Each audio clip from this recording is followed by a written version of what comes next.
Hello, everybody. Good morning. Kristin Binford coming to you with my friend Justin Sutton on several different channels here. I am just going to pop in and make sure we are actually live. All right, it looks like we are good to go. So this morning, our streaming platform is having a little bit of a headache this morning. So we're going to do our best to get through this whole video live. If for any reason we can't, we will record it and we will share it on all of the platforms that we have promised. So good morning, everybody. Again, my name is Kristin Binford. I am a wedding venue owner myself and a venue coach to hundreds of wedding venue owners all over the country. Today, I have my friend Justin Sutton with me. Now, for years coaching venue owners, I have had venue owners asking me questions about risk management for wedding venues, insurance for wedding venues. And years ago, I thought, I wish there was someone who had this expertise. I wish there was someone who I thought was just an amazing human that I could introduce to other venue owners on these topics that are not my zone of genius. And a few years ago, enter into my life, my friend Justin Sutton. He has worked with almost 200 wedding venue owners across the country. And y'all, this is his specialty. So Justin, welcome to the front of the room. Thank you for being with us today. Well, thank you. Were you talking about me, or is there's somebody?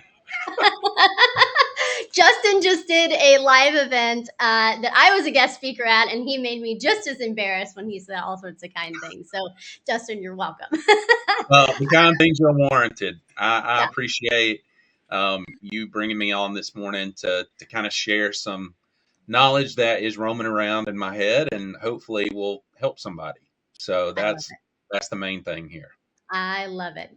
All right, my friends, make sure you watch this entire video. There's going to be some good nuggets in here for you. If you are here with us watching live right now, go ahead and comment #live in the comments. If you are catching this later, go ahead and comment #replay. Now, today we're going to talk about some of the little known things about event insurance. If you're a venue owner now, it's very likely that you require event insurance purchased by your couples for their wedding day. But I have to tell you, as I've gotten to know Justin over the last few years, there's a number of things that I had these like light bulb aha moments on, oh, I thought this covered that, or I thought this worked this way. And just getting to know Justin, I've learned so many things, and I'm excited for him to share those with you today because truthfully, y'all, they're potentially important and big gaps in your business. So stay tuned. There's going to be all sorts of good stuff. So before we dive in here, though, I do just want to mention we are not attorneys. This is not legal advice. This is not advice specific to your business. At the end of this session, we're going to welcome you to book a free call with Justin to dive into the specifics of your business. So just take it with a grain of salt that we're giving you some good generic perspectives here. And Justin's going to drop all sorts of good nuggets today. Sound fair, my friend? That's awesome. Let's get into it. Let's do it. All right. So, event insurance. Why do venue owners require it? Let's start there. Or why should they require it? So I think what I hear every day, if I ask and I ask everybody this question, why do you need to ask your couples to have event insurance? Injuries, alcohol, damage to your property, something to hit before they hit your commercial insurance. I do hear vendors, and that's one thing I have to kind of, that's vendors can't be covered with event day insurance. That's some event insurance companies will cover vendors, but on a different product, not specifically event day insurance. So yeah, but the real thing, and what I never hear, is that I've never heard that they've told me, well, I'm really focused on the results of those injuries or damage or that kind of thing. That's the potential of those is why you really care about event insurance and why it can affect you. Yeah. So we're worried, we as venue owners, right? These are big, expensive properties that we are sharing with the public, with people drinking and lots of people and that kind of thing. And it makes sense that we're worried about what would happen. But your point here and what we're going to start to dive into today is that the actual thing that happens is only the first step in the problem. It's what's the result, what's the ramification of that is what event insurance should really be taking responsibility for. So when we start to talk about being protected by event insurance, talk to me about that just a little bit. Yeah. So what protected means is when your clients sign the contract, they're taking on a massive responsibility.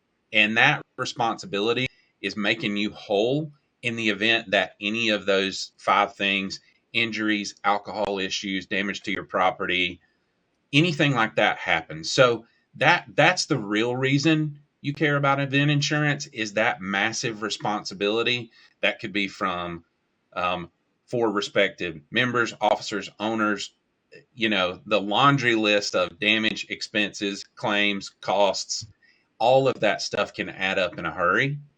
And so when they take on that responsibility, they likely don't have pockets deep enough to really make good on that responsibility. So if I had to ask you a question to say, of the people who walk through your door at Hall Valley, if they sign up for that responsibility, how many could legitimately take care of it without somebody else to step in? And that's why you really care about event insurance. That's the why, not because of injuries or alcohol issues, because you want to make sure that responsibility is properly managed. And when you say take care of it, Justin, just for clarity, you mean if something happened, if there was damage to my building or another venue owner's building at their space, our contract should be specifying that the renter, the client, the couple is responsible for that damage that happened at their event. But truth be told, they don't have, I mean, we know how expensive these buildings are. Most of our couples, most of our clients aren't going to be able to write a check for damage. That's what you mean.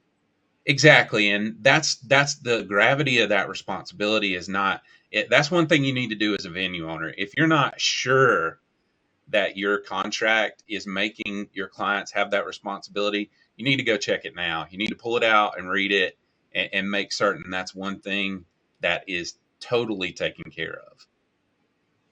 So tell me just a little bit, because I think sometimes we hear people talk about kind of additional insured and making sure we're listed as an additional insured. What does that mean? How should we be thinking about that in terms of event insurance? Yeah, additional insured on event insurance policy just means that you share coverage with the named insured. So you have all the same policy rights as that named insured. You are technically a covered insured. You can file a claim, that those type of things, but it only means you share that coverage. It doesn't mean that coverage is the first to pay. There are a whole list of things that don't really apply that should, because you're just sharing coverage.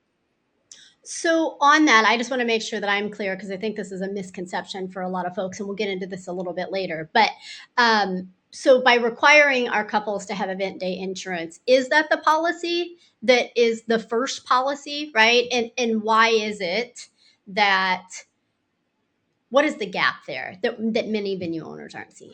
Yeah, exactly. So what the gap here is that the event insurance policy that your clients have, which names you as additional insured, will stipulate that this insurance is primary, except in the event that another insurance is not primary.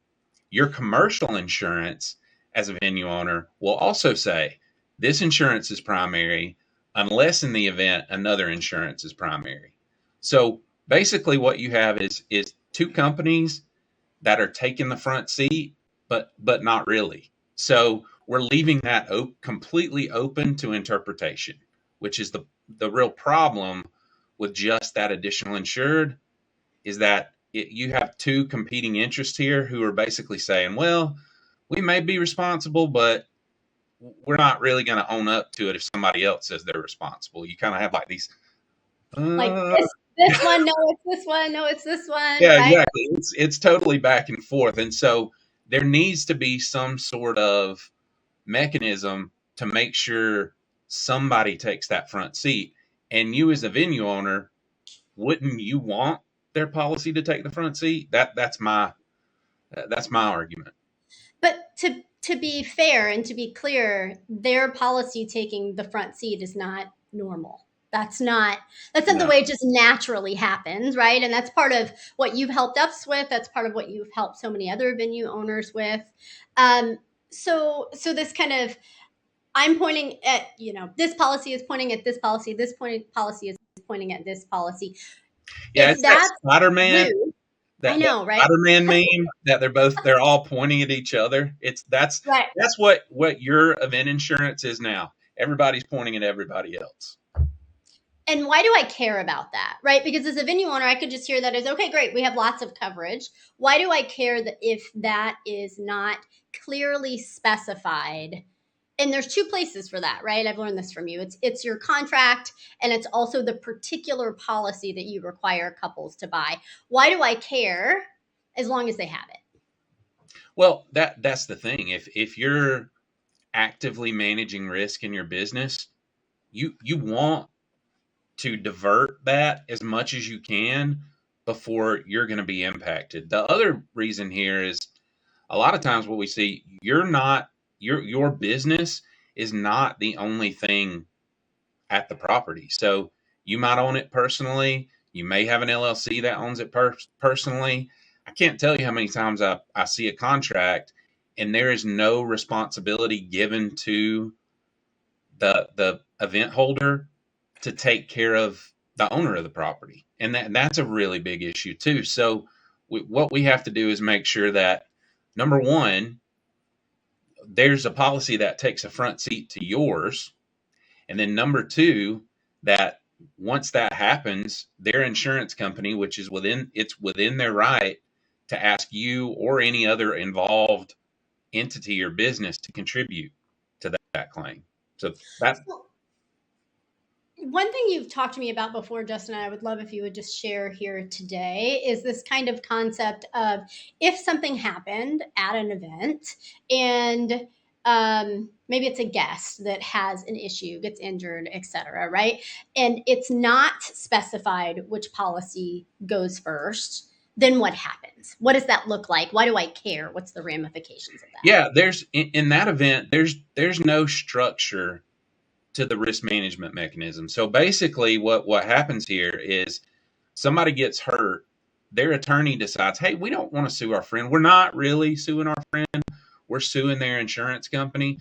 We don't really want to do that. We want to sue the person with the deepest pockets here. So we're going to ask that their insurance, if it's your business insurance or the property insurance for the owner of the property, we're going to ask that they pay first. So that they at that point can dictate what happens. And that's the way that a very, very alarmingly high percentage, in my opinion, there's no structure to this claim. It's just like, we need an additional insured. It needs to be in favor of the venue. And that's pretty much the end of it. So leaving a lot of open doors, right? And the whole reason, I mean, to me, correct me if I'm wrong, and I really am saying this, correct me if I'm wrong. If we're not going to specify in our contract and with the specific policy we require couples to purchase that that policy goes first, why even have it? It's not really covering us the way that we think it is. Yeah. 100% correct.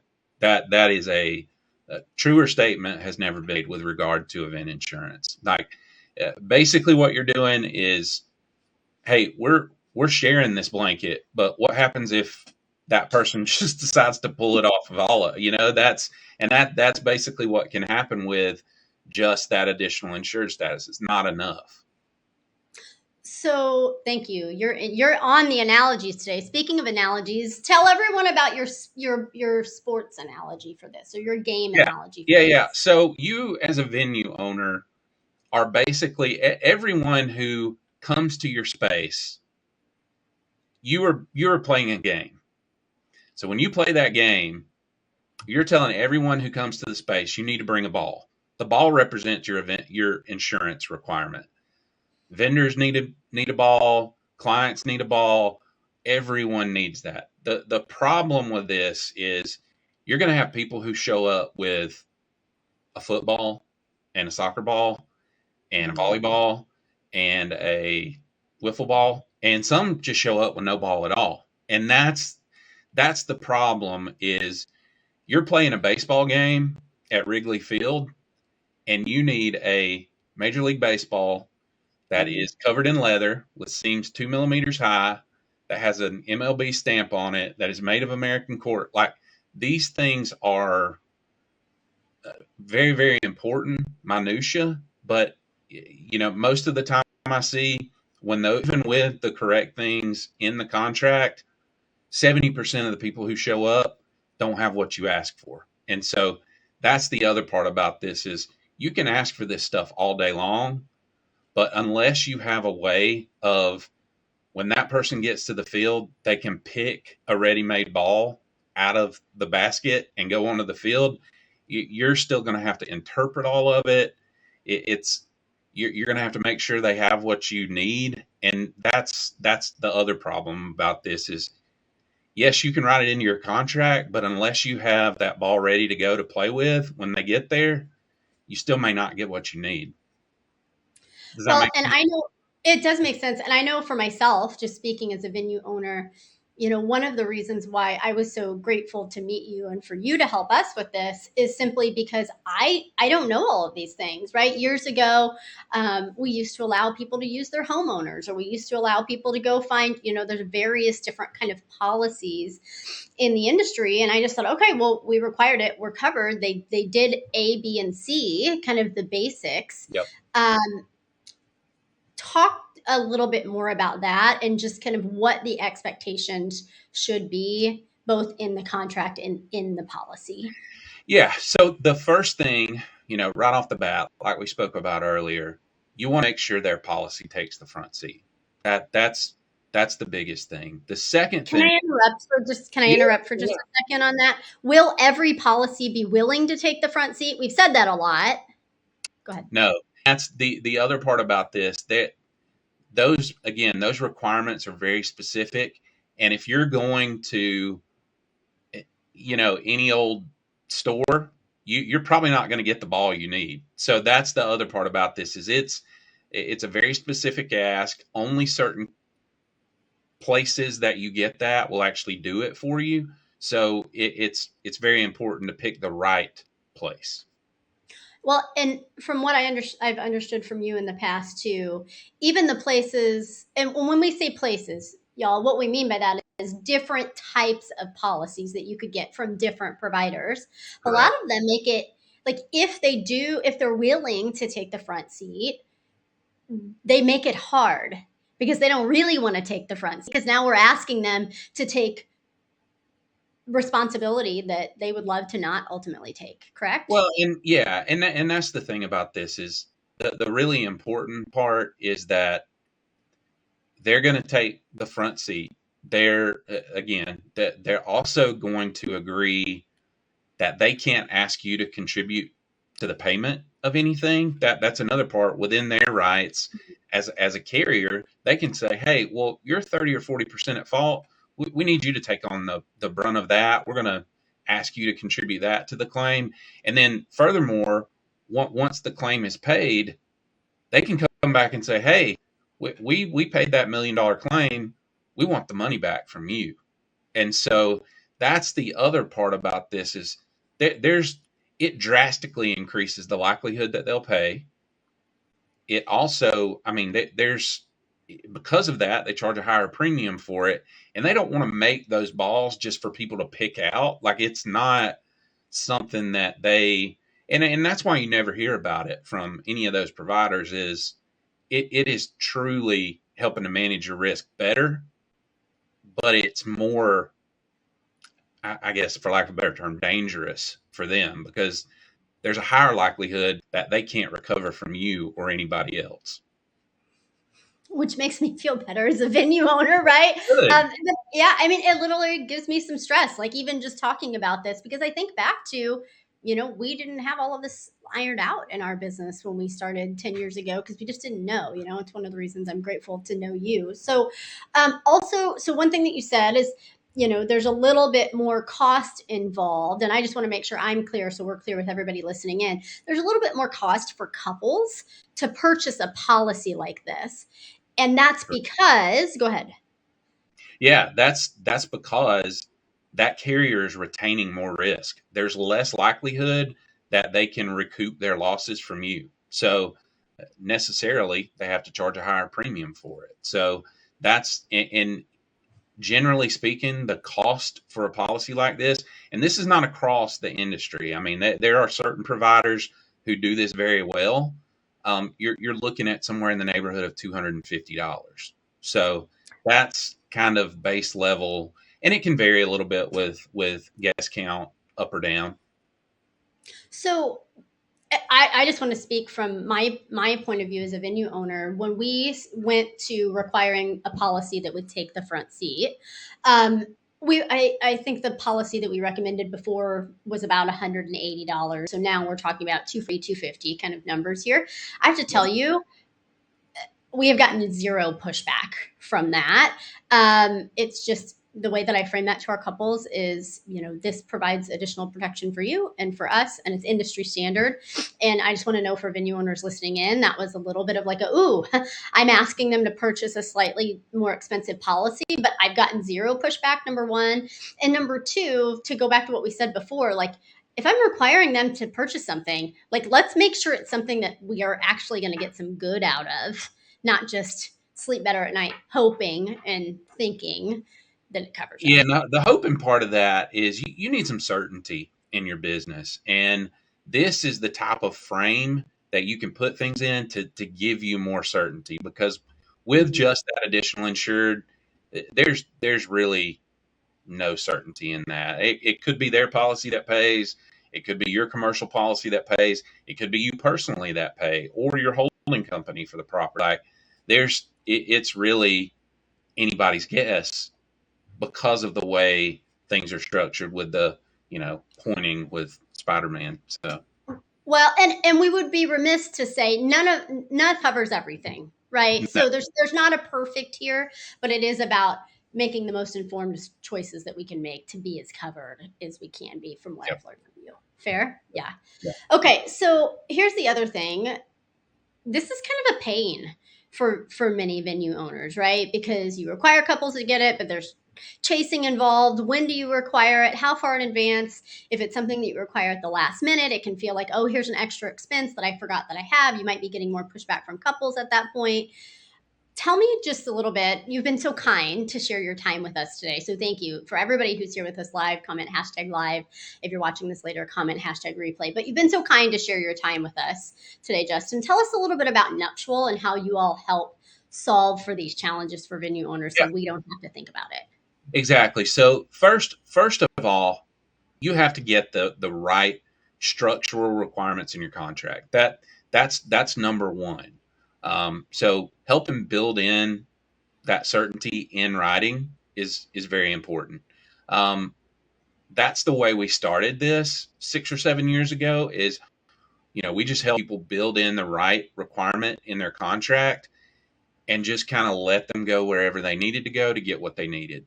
That was a miserable failure. And in about 6 months, we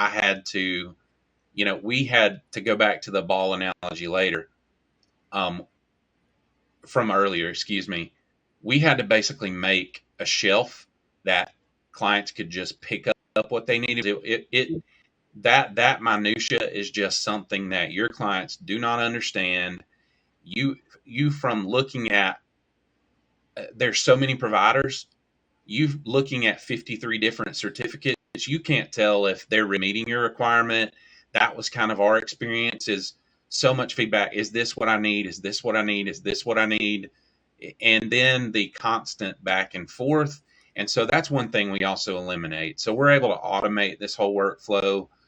You can offload all that to our team. That's one thing, that just making that whole process very easy, automated with, if you use a CRM, there's no thinking involved, and you can be certain that's the part about this that is key, is 100% of weddings have 100% of what you need 100% of the time. Like, that's the certainty you can count on. And so that's where we come in, and why, if I had to say we're a little different from other folks, is, our focus is making sure you can have the next wedding and the next wedding and the next wedding. And so in order to do that, we just have to, again, build in the right structure, make sure the automation and compliance is there all the time. And then that first line of defense for you, which is the event insurance, is really your best line of defense. So For everybody listening, I'm a venue owner, you're a venue owner. You know, there's lots of people who are selling things to venue owners, and it all adds up, right? We all have to be mindful of kind of the expenses in our business and the decisions that we're making.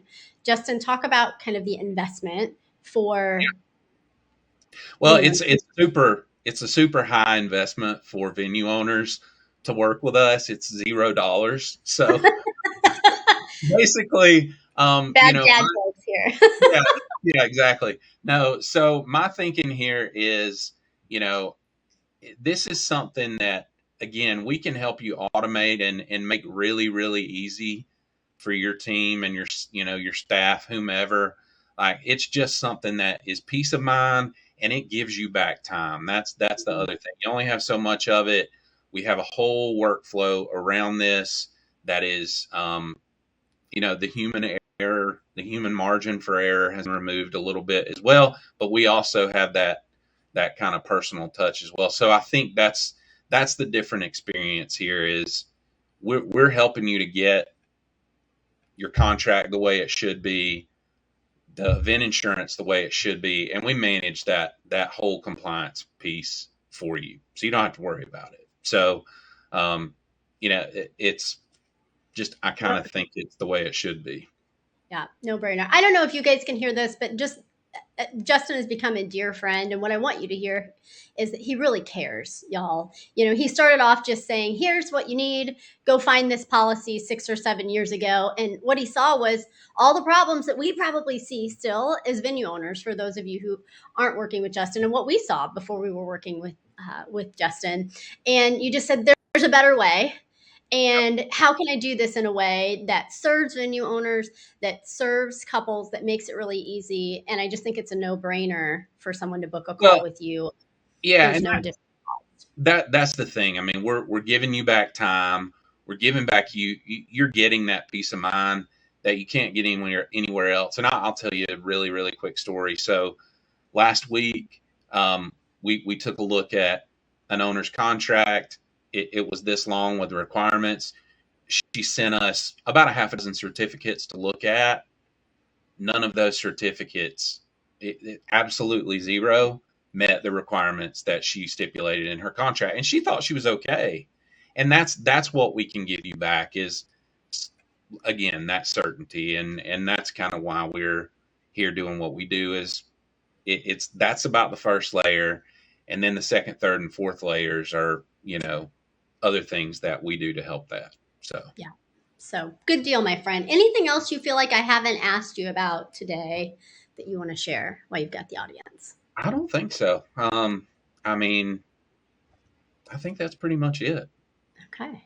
So for everybody listening in, I want to tell you, Justin's a great guy. He's also super busy. Like every time I've talked to him this week, he's like, so much is going on. So we do want to welcome you if you are open and operational or building now, and you would like to work with Justin on event insurance, and he just takes care of all of this for you. Again, there's no fee to you. It's just your couples are buying the policy, and he gets you set up on the things that we've talked about today. We invite you to book a call with him. I'm going to say this because Justin's not going to say it for himself. Guys, if you book a call, show up, right? He respects your time, just like with our team. We respect your time, and we want to make sure that you're able to make the most of that conversation. So if you book a call, please make sure that you show up. So to do that, Justin, there's a couple different ways that somebody can book.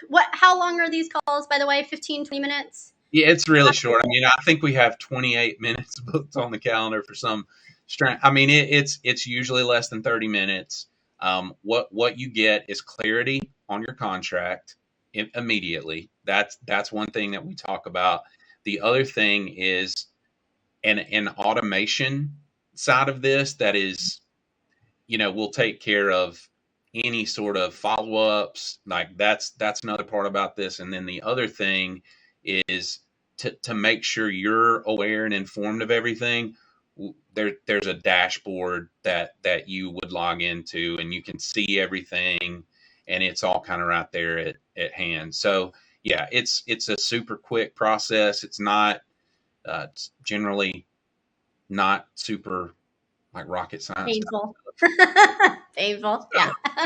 It's easy. It doesn't cost you anything, And in 30 minutes, you can have that certainty, and you can have, in general, I mean, we're seeing, 30, 40 hours back a year, because you have to spend 30 minutes to an hour going back and forth with clients about certificates and did you get this? Do you have this?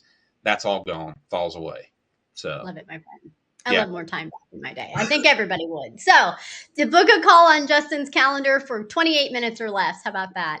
exactly. He has a QR code on the screen. I tell you what, you and Janie on my team both love QR codes. So you might be able to scan that right there on your screen. If for any reason you can't, there's a secret link set up on Justin's calendar just for folks listening in today. It's nuptialrisk.com/Kristin Binford. Is that right? Exactly, yeah.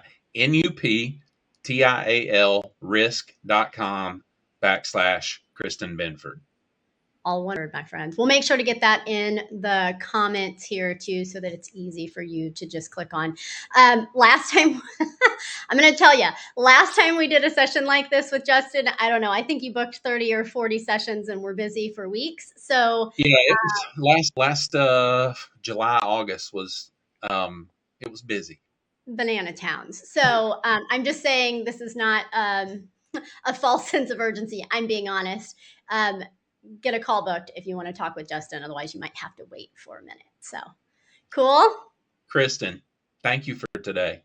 Today was fun. It's always fun hanging out with you. Thank you to everybody who tuned in with us live. Thank you for everybody for your patience, because the tech on this session just didn't go quite like we thought it would to get started. So thank you for that. And hashtag live if you're here now, hashtag replay if you catch it later. And then to book a call with Justin, it's nuptialrisk.com/Kristin Binford. All right, my friend, we'll see you in another video. See you, Kristin. Bye, everybody. Thanks.